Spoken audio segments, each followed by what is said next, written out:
नमस्कार, मैं डॉक्टर श्रद्धा वशिष्ठ आपका हमारे YouTube चैनल सबकी शिक्षा में बेहद स्वागत करती हूँ।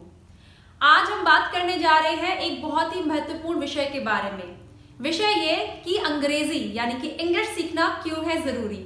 लेकिन उससे पहले हम आप सभी से अपील करना चाहेंगे कि हमारे आत्मविश्वास को बढ़ाने के लिए हमारी इस वीडियो को लाइक जरूर करिएगा और हमारे YouTube चैनल सबकी शिक्षा को सब्सक्राइब जरूर करिएगा। तो चलिए अब हम बात करें उस महत्वपूर्ण विषय के बारे में जिसके बारे में हमारे व्यूअर्स बार बार हमसे सवाल करते हैं कि अंग्रेजी सीखना क्यों है जरूरी।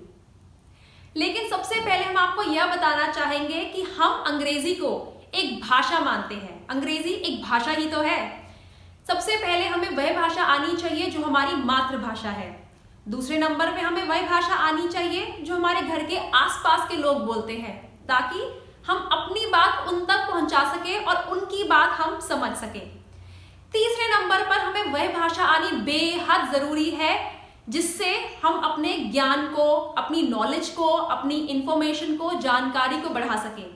वह भाषा जिसमें ज्यादातर इंटरनेट पर इंफॉर्मेशन दी हुई है, ज्यादातर जानकारी हमें जिस भाषा से प्राप्त होती है, वह भाषा जिसमें बार बार आप जब YouTube खोलते हैं जिस भाषा में वीडियोस आ रही होती हैं, वह भाषा जिसमें किताबें ज्यादातर हैं और ज्यादातर वह मटेरियल है, लिटरेचर है जो लिखित में है, जो रिटन में है, वह है अंग्रेजी भाषा। जी हाँ, अंग्रेजी भाषा विश्व के ज्यादातर देशों में भाषा बोली जाती है, इस भाषा का प्रयोग होता है। तो अगर हम यह कहें कि अंग्रेजी एक ग्लोबल लैंग्वेज के रूप में इसका इस्तेमाल होता है तो वह कहीं ना कहीं गलत नहीं होगा। चाहे हम बच्चे हैं, चाहे हम जवान हैं, चाहे हम बुजुर्ग हैं, सभी की जिंदगी में अंग्रेजी भाषा का होना और अंग्रेजी भाषा को समझना बेहद जरूरी है। मान लीजिए एक बच्चा है छोटा जो स्कूल जाता है, किताबें अंग्रेजी में होती हैं, अगर उसे अंग्रेजी आती है, अच्छे ढंग से समझ आती है तो वह अच्छे तरीके से समझ पाएगा। बच्चे कई बार अपने स्कूल के फॉर्म भरते हैं, जब फॉर्म अंग्रेजी में होता है तो वे माता पिता से मदद मांगते हैं। अगर बच्चों को अच्छी अंग्रेजी आती होगी तो वह फॉर्म खुद समझ सकते हैं। बहुत सारी और इन्फॉर्मेशन होती है जो बच्चे कई बार कंप्यूटर खोलते हैं या इंटरनेट का इस्तेमाल करते हैं जो अंग्रेजी में होती है। अगर बच्चों को अंग्रेजी अच्छे तरीके से आती है तो वह खुद अपने आप काम कर पाएंगे और वे माता पिता या आसपास के लोगों के लिए, लोगों से सहायता मांगने के लिए नहीं घूमेंगे। अब हम बात करते हैं उन लोगों की जो यंग हैं, जो जवान हैं, जो नौकरी कर रहे हैं। देखिए, जब हम नौकरी लेने जाते हैं, हमारा इंटरव्यू होता है, ज्यादातर जो सामने वाला इंटरव्यू लेने वाला सब इंटरव्यूअर होता है वह हमसे कुछ सवाल करते हैं। 2, 3, 4, 5, 6, 7 सवाल करते हैं। कोई भी 5 मिनट के या 10 मिनट के इंटरव्यू में हमारी सारी नॉलेज या हमारी सारी काबिलियत जज नहीं कर सकता। वह सिर्फ हमारे बोलने के तरीके से यह आइडिया लगाते हैं कि क्या हम उनकी कंपनी में काम कर पाएंगे या नहीं कर पाएंगे। और ज्यादातर बोलने का जो माध्यम है, वो मीडियम होता है, वह अंग्रेजी होता है। जब हम अंग्रेजी भाषा में किए गए सवालों का जवाब अच्छी तरह से देते हैं तो उन्हें लगता है हाँ यह काम कर लेगा, क्योंकि कहीं ना कहीं उन्हें समझ आ रहा होता है हम क्या बोल रहे हैं। लेकिन जब कई बार हमसे अंग्रेजी में सवाल करे जाते हैं और हमें अंग्रेजी ढंग से नहीं आती है तो हम झिझकते हैं, घबराते हैं। एक अलग सी हमें कॉन्शियसनेस होती है, घबराहट होती है। उसकी वजह से हम वह सवालों का जवाब भी नहीं दे पाते जो हमें आते होते हैं। इसीलिए हम कहते हैं कि अंग्रेजी सीखना चाहिए। हम इंटरनेट पे काम करते हैं, ईमेल भेजते हैं, हमें ईमेल आती है, तो अगर अंग्रेजी भाषा में बेहतर तरीके से आती है तो यह काम भी ज्यादा अच्छे तरीके से होगा। हम अलग अलग तरह की मैगजीन्स पढ़ पाएंगे, इंटरनेट पे इंफॉर्मेशन देख पाएंगे, किताबें पढ़ पाएंगे। अब हम बात करते हैं माता पिता की।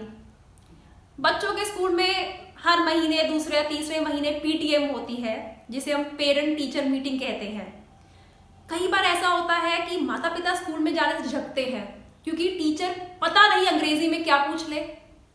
इस वजह से कई बार माता पिता स्कूल नहीं जाते हैं बच्चों की मीटिंग में और बच्चों को डांट पड़ती है। बहुत बार होता है हमें ट्रेन की टिकट बुक करवानी है।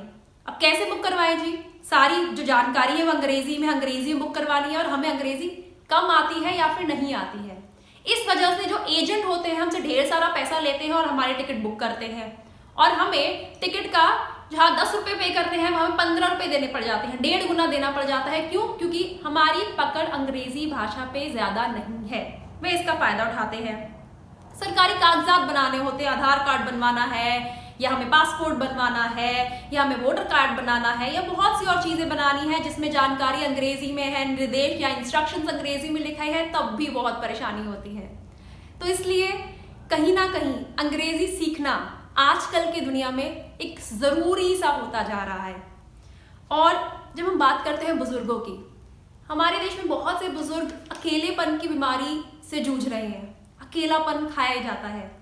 तो अगर बुजुर्गों को अंग्रेजी समझ आती है, वह अंग्रेजी को पढ़ सकते हैं या थोड़ा सा लिख भी सकते हैं, तो वह इंटरनेट पे इतनी सारी इंफॉर्मेशन है, इतनी सारी चीजें हैं कि वह कंप्यूटर खोलकर या हाथ में एक छोटा सा आईपैड लेकर बहुत अपना एक समय का सदुपयोग कर सकते हैं और अकेलेपन की बीमारी या अकेलेपन की परेशानी उनका पीछा छोड़ देगी, ऐसा हो सकता है।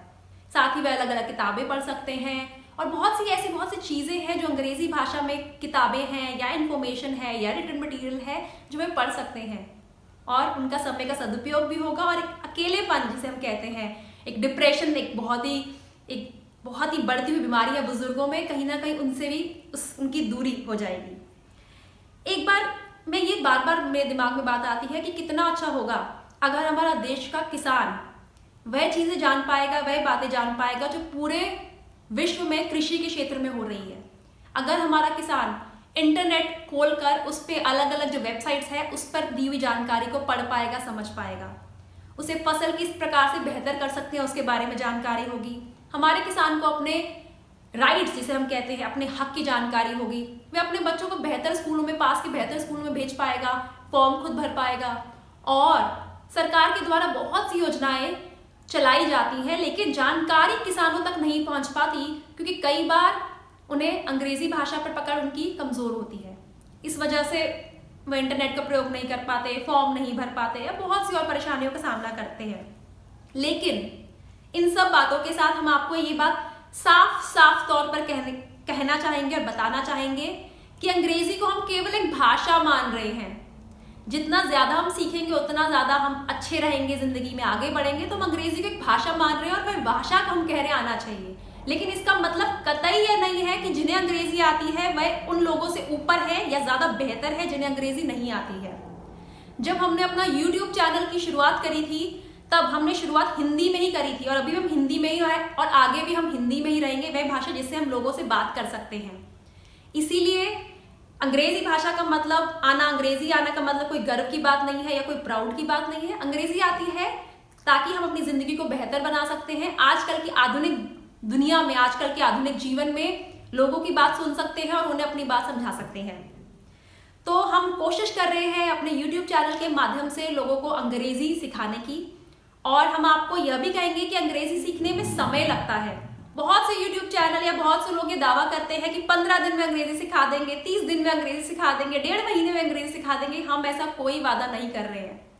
आपने एक छोटा सा बच्चा देखा होगा, हम सब हमारे घर में बच्चे होते हैं, आस पड़ोस में बच्चे होते हैं। जब बच्चे पैदा होते हैं तो वह कोई भाषा नहीं बोलते हैं, धीरे धीरे बाबा काका जिसे बैबलिंग कहते हैं वह बोलते हैं। धीरे धीरे एक शब्द पकड़ते हैं, पापा मम्मी, आजा, बैठो, एक एक शब्द पकड़ के बोलते हैं। धीरे धीरे वो 2 शब्दों को जोड़ते हैं, मम्मी आजा, पापा आओ, खाना खाना। धीरे धीरे वो 3 शब्द बोलने लग जाते हैं और धीरे धीरे उन्हें भाषा आने लग जाती है। तो वह बच्चा, पैदा हुआ बच्चा जो भाषा बोलना सीखना शुरू करता है, वह 1.5, 2, 2.5, 3, 3.5 साल तक भाषा को सीखता रहता है। कई बच्चे तो भाषा सीखने में 5 साल भी लगा देते हैं। कहने का मतलब यह है कि कोई भी भाषा है, चाहे वह अंग्रेजी है, हिंदी है, मराठी है, गुजराती है, तेलुगु है, कन्नड़ है, बंगाली है, हरियाणवी है, कोई भी भाषा है, उसे सीखने में समय लगता है। हर भाषा समय लेती है। और हम इंसान, सोचिए बच्चे के पास तो इतनी टेंशन भी नहीं होती, हम बड़ों के पास कितनी टेंशन होती है और कितनी काम होते हैं। तो इसलिए हर चीज सीखने में समय लगता है। हम आपके साथ बहुत सारी वीडियोस शेयर करेंगे, आपके लिए वीडियोस लेके आएंगे जिनके माध्यम से हम आपको अंग्रेजी सिखाने की कोशिश करेंगे और खुद भी साथ साथ सीखेंगे। लेकिन यह जो पूरा प्रक्रिया है यह समय लेगी। हम आपसे कहेंगे कि हमारी वीडियोस को रेगुलरली देखिएगा और उनमें जैसे हमने बताया है वैसे वैसे हम कुछ निर्देशों का पालन करेंगे और धीरे धीरे कोशिश करेंगे कि हम सब मिलकर एक साथ अंग्रेजी सीखें। उम्मीद करते हैं आपको हमारा वीडियो अच्छा लगा होगा तो कृपया करके हमारी इस वीडियो को अपने फेसबुक के माध्यम से जरूर औरों के साथ शेयर करें और व्हाट्सएप के माध्यम से अपने दोस्तों और सगे संबंधियों को जरूर भेजें। अब मुझे डॉक्टर श्रद्धा वशिष्ठ को इजाजत दीजिए। धन्यवाद।